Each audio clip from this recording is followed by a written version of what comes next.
The message arrives, a ghost on the screen. 3 words that feel like a verdict. I need space. And in that moment, your world fractures. The floor beneath you gives way to a cold, black void. Your mind begins to race. A frantic scavenger hunt for a reason, a mistake, a single wrong move you made. You type and delete. Are you okay? Did I do something? I'll fix it, whatever it is. Each draft is a plea. Each word, a link in the chain you are forging to bind yourself to her. This feeling, this frantic need to fix it, is not an accident. It is the intended effect. You believe you are reacting to a crisis in the relationship, but you are not. You are reacting to a meticulously crafted piece of psychological theater. And you are the lead actor. Let's pull back the curtain. I need space is rarely about space. It is a test, a weapon, a move in a game you didn't even know you were playing. First, understand its purpose as a test of devotion. She creates distance to see how hard you will work to close it.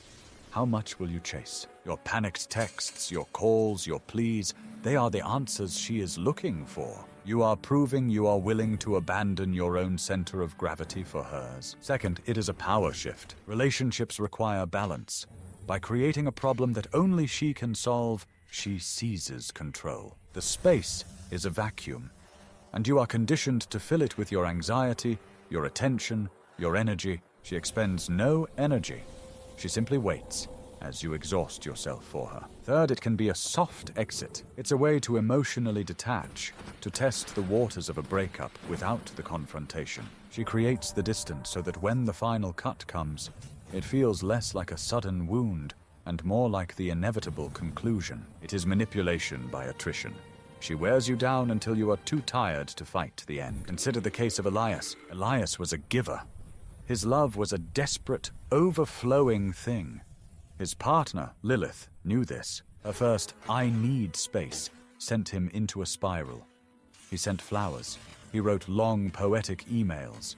He promised to change anything she wanted. She returned after a week, appreciative of his effort. The power was now firmly in her hands. The cycle repeated. Every few months, the request for space. Each time Elias worked harder. Each time, he gave away another piece of himself. He was losing the game because his every move was predictable. His desperation was her strategy. So you stand where Elias stood. The phone in your hand feels like a bomb. Your thumbs tremble over the keyboard. You are about to make the same moves. To chase, to plead, to fix. But this time, you won't. This time, you will see the game board for what it is. Here is the truth. You cannot win a game by playing by your opponent's rules. You win by refusing to play. The one response that destroys the "I need space" manipulation is not a clever rebuttal. It is not an emotional appeal. It is 2 letters, followed by a profound, deafening silence. Just that. Okay, then you put the phone down. You turn it off, you walk away. This response is devastating to the manipulator for several psychological reasons. First, it shatters the script. She has prepared for a fight, for pleading, for drama. Your calm acceptance is an unexpected move. It creates a vacuum of its own, but this time, the pressure is on her. She has to wonder, why isn't he fighting? Does he not care? Did I miscalculate? Second, it instantly reclaims the power dynamic. By agreeing to the space, you are not surrendering to it. You are granting it.